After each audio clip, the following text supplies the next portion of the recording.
제23장. 다른 죄수 두 사람도 예수와 함께 처형장으로 끌려갔다. 그들은 해골이라 하는 곳에 이르러서 거기서 예수를 십자가에 달고 그 죄수들도 그렇게 하였는데 한 사람은 그의 오른쪽에 한 사람은 그의 왼쪽에 달았다. 그때에 예수께서 말씀하셨다. 아버지, 저 사람들을 용서하여 주십시오. 저 사람들은 자기네가 무슨 일을 하는지를 알지 못합니다. 그들은 제비를 뽑아서 예수의 옷을 나누어 가졌다. 백성은 서서 바라보고 있었고 지도자들은 비웃으며 말하였다. 이자가 남을 구원하였으니 정말 그가 택하심을 받은 분이라면 자기나 구원하라지. 병정들도 예수를 조롱하였는데 그들은 가까이 가서 그에게 신 포도주를 들이대면서 말하였다. 네가 유대인의 왕이라면 너나 구원하여 보아라. 예수의 머리 위에는 이는 유대인의 왕이다 이렇게 쓴 죄패가 붙어 있었다. 예수와 함께 달려있는 죄수 가운데 하나도 그를 모독하며 말하였다. 너는 그리스도가 아니냐? 너와 우리를 구원하여라. 그러나 다른 하나는 그를 꾸짖으며 말하였다. 똑같은 처형을 받고 있는 주제에 너는 하나님이 두렵지도 않으냐? 우리가 저지른 일 때문에 그에 마땅한 벌을 받고 있으니 당연하지만 이분은 아무것도 잘못한 일이 없다.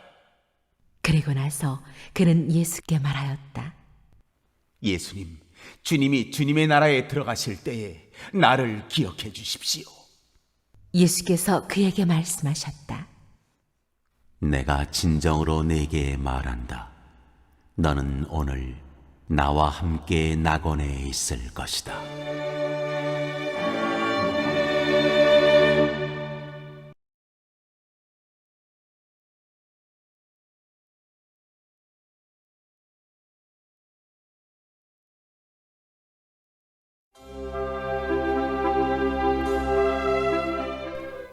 오늘 우리가 살펴볼 누가복음 23장에는 우리가 잘 알고 있는 예수님께서 십자가의 형벌을 당하시는 장면이 기록되어 있습니다. 십자가는 지금으로부터 약 2000년 전 서기 1세기경에 로마인들이 사용하던 사형 틀입니다. 지금 현재는 전기 의자에 앉히거나 총살을 하여 고통 없이 짧은 순간에 사형을 집행합니다. 하지만 십자가 처형은 보통 2-3일간 지속된다고 하는데요. 십자가형을 받는 사형수는 양팔과 양발에 못이 박혀 십자가 틀에 매달려 있습니다. 이렇게 하면 2-3일간 사형수의 몸에서 물과 피가 다 빠져나가고 힘이 다 빠진다고 합니다. 그리고 힘이 다 빠지게 되면 몸이 처지고 쇄골이 목을 조여 결국에는 숨이 막혀 죽게 된다는 것입니다. 당시 처형을 당하는 사람이나 보는 사람 모두에게도 너무나도 참혹하고 처참한 형벌이 아닐 수 없습니다. 그런데 예수님이 이런 형벌을 당하셨다는 것은 도저히 이해할 수 없는 일입니다. 왜냐하면 우리가 그동안 살펴본 누가복음을 본다면 예수님은 이런 일을 당하실 이유가 하나도 없었기 때문입니다. 오늘 우리가 살펴볼 누가복음 23장에서도 누가는 이러한 내용을 증언하고 있습니다. 어제 우리가 살펴본 대로 예수님의 인기가 높아지자 이를 시기한 유대의 지도자들은 자신들의 손으로 예수님을 죽이지는 않고 로마 총독의 손을 빌려 죽이려 합니다. 즉 다시 말하자면 자기들의 손에 피를 묻히지 않겠다는 것이죠. 예수님을 빌라도 앞에 세운 그들은 예수님이 백성들을 잘못 인도했다고 고소합니다. 2절을 보시겠습니다.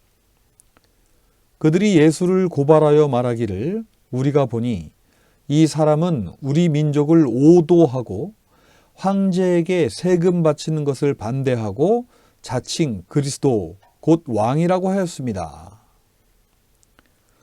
로마 총독 빌라도는 바보가 아닙니다.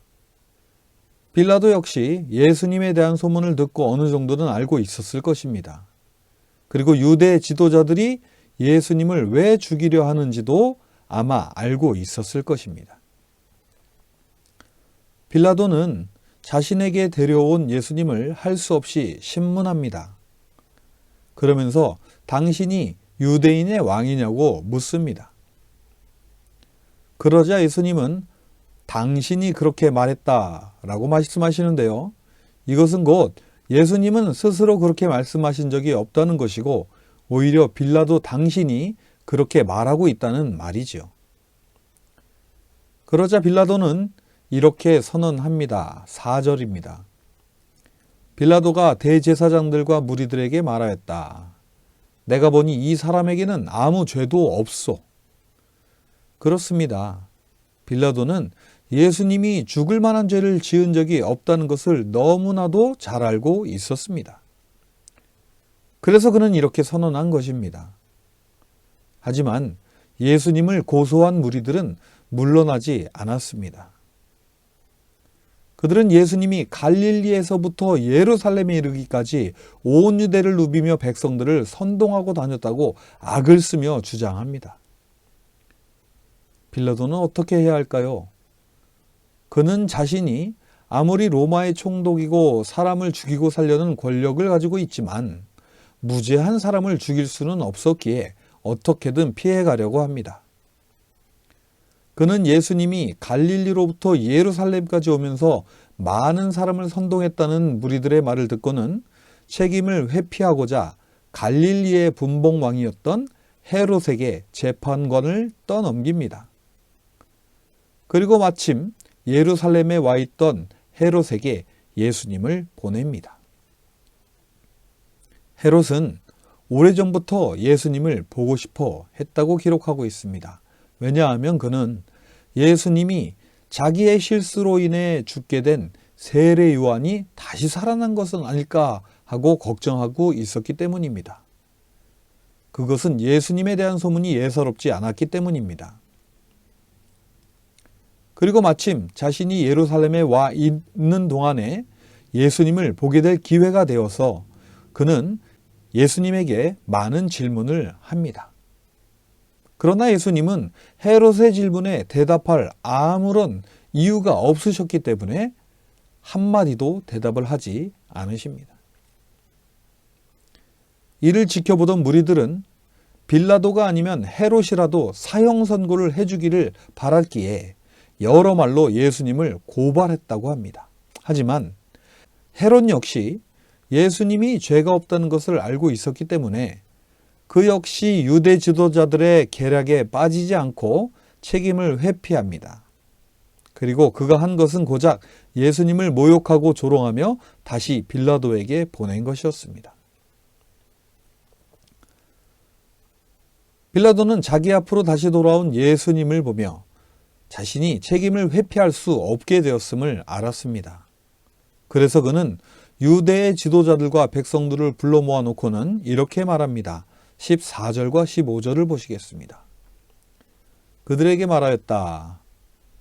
그대들은 이 사람이 백성을 오도한다고 하여 내게로 끌고 왔으나 보다시피 내가 그대들 앞에서 친히 신문하여 보았지만 그대들이 고발한 것과 같은 제목은 아무것도 이 사람에게서 찾지 못하였소. 헤롯도 또한 그것을 찾지 못하고 그를 우리에게 돌려보낸 것이요. 이 사람은 사형을 받을 만한 일을 하나도 저지르지 않았소. 빌라도는 그들의 계략에 빠지지 않고 죄 없는 사람을 죽이지 않기 위해 마지막으로 한 가지 타협을 하려 합니다. 그것은 바로 예수님을 매질하여 돌려보내겠다는 것입니다. 하지만 무리들이 원했던 것은 예수님의 죽음이었습니다. 그들은 빌라도가 자신들의 뜻대로 움직여주지 않자 떼를 쓰기 시작합니다. 그리고는 폭동을 일으켰던 바라바를 놓아줄지언정 예수는 반드시 죽여달라고 소리 지릅니다. 이렇게 떼를 쓰는 무리들을 보며 빌라도는 예수님이 죄가 없다고 다시 한번 말합니다. 22절입니다. 빌라도가 세 번째 그들에게 말하였다. 도대체 이 사람이 무슨 나쁜 일을 하였단 말이오? 나는 그에게서 사형에 처할 아무런 죄를 찾지 못하였어. 그러므로 나는 그를 매질이나 해서 놓아줄까 하오. 그러나 무리들의 외침은 빌라도를 꺾고야 말았습니다. 결국 빌라도는 그들의 말을 들어주며 예수님의 사형을 선고하고 맙니다. 밤새 이리저리 끌려다니시며 잠 한숨 주무시지 못했던 예수님은 매질까지 당한 후 그날 아침 자신이 매달릴 십자가를 지시고 사형장으로 가십니다. 우리가 잘 알듯이 예수님은 몇 번이고 쓰러지십니다. 사형 집행을 진행해야만 했던 로마 병정들은 그들의 목적을 이루기 위해 멀리 와서 이 광경을 구경하던 구레네 사람 시몬이라는 사람을 데려다가 예수님의 십자가를 대신 지고 사형장으로 가게 합니다. 그들이 사형 집행지에 이르자 로마 병정들은 예수님을 다른 두 죄수와 함께 십자가에 못 박아 매달아 놓습니다. 그런데 십자가에 달리신 예수님은 이런 말씀을 하십니다. 34절입니다. 그때에 예수께서 말씀하셨다. 아버지, 저 사람들을 용서하여 주십시오. 저 사람들은 자기네가 무슨 일을 하는지를 알지 못합니다. 그들은 제비를 뽑아서 예수의 옷을 나누어 가졌다. 그렇습니다. 그들뿐만 아니라 당시 사람들은 예수님이 왜 십자가에 달리셨는지 아는 사람이 없었습니다. 그래서 예수님은 아무것도 모르는 그들을 위해 기도하셨던 것입니다. 그렇습니다. 예수님의 십자가 죽음은 우리가 잘 아는 대로 첫사람 아담이 지은 죄와 그의 결과로 그와 함께 그의 후손들이 받게 된 죽음이라는 형벌을 멈추기 위한 것이었습니다. 그들은 이것을 알 리가 없었죠. 하지만 그들이 그것을 모르고 있는 상황에서도 극명하게 갈리는 두 부류의 사람들이 있었습니다. 한 부류는 모르면서 조롱하는 부류이고 다른 한 부류는 잘은 모르지만 그럼에도 불구하고 예수님을 주님으로 고백하고 믿는 부류였습니다. 첫 번째인 예수님이 누구이며 무엇을 하고 계시는지 모르면서 조롱하는 자들 가운데는 유대의 지도자들이 있었습니다. 그들은 예수님을 비웃으며 이렇게 말합니다. 35절입니다. 백성은 서서 바라보고 있었고 지도자들은 비웃으며 말하였다. 이 자가 남을 구원하였으니 정말 그가 택하심을 받은 분이라면 자기나 구원하라지. 그들은 하나님의 택하심을 받은 분이라면 십자가에서 스스로 내려와야 한다고 생각했습니다.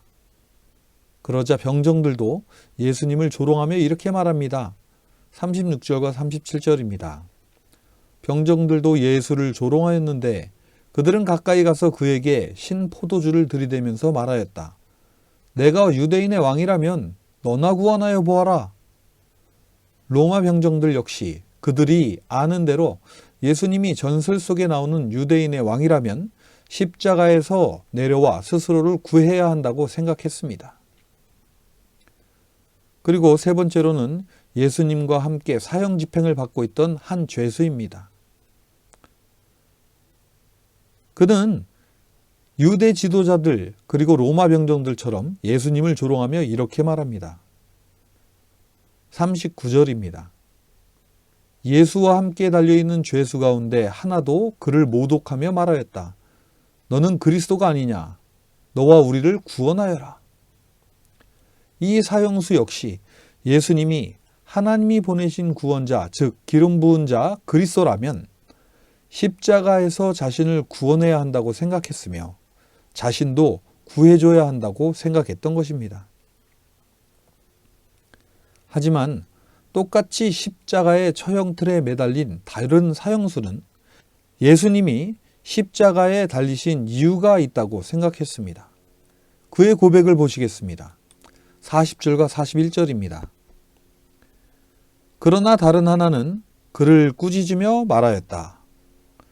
똑같은 처형을 받고 있는 주제에 너는 하나님이 두렵지도 않으냐?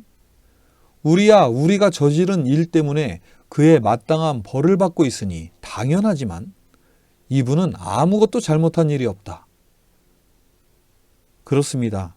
이 죄수는 자신이 왜 십자가에 달렸는지를 분명히 알고 있었으며 하나님께서 지금 그 순간에도 모든 것을 보고 계시다는 것을 알고 있었습니다. 그리고 자기가 아는 한 예수님이라는 분은 아무런 잘못 없이 이곳에 매달려 있다는 것을 알고 있었던 것입니다.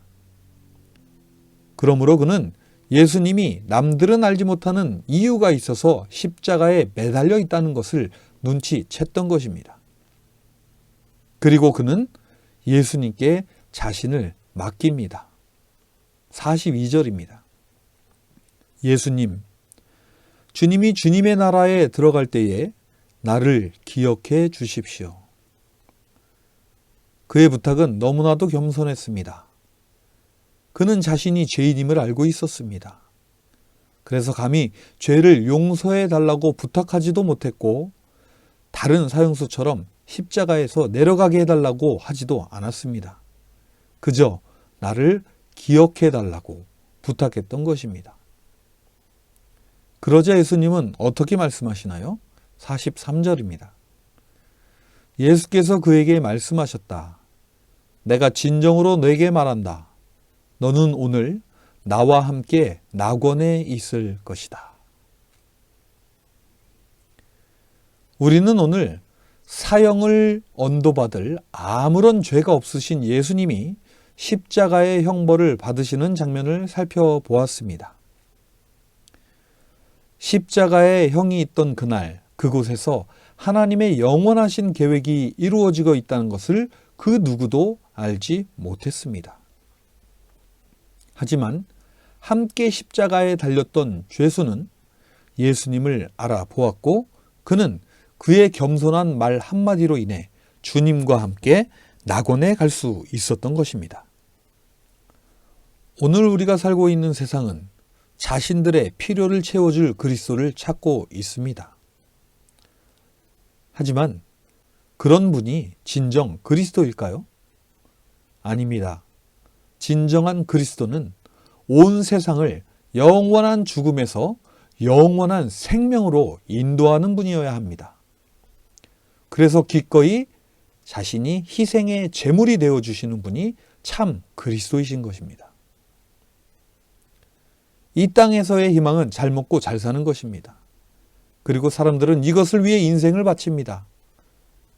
하지만 그렇게 잘 먹고 잘 산다고 한들 그 누구도 피할 수 없는 죽음 앞에서 그들이 자신의 인생을 되돌아보며 자기는 무엇을 위해 살았는지 그리고 영원한 생명이 있다는 것을 들어보지도 못했거나 혹은 듣고도 무시한 자신을 보며 얼마나 땅을 치고 후회하게 될까요?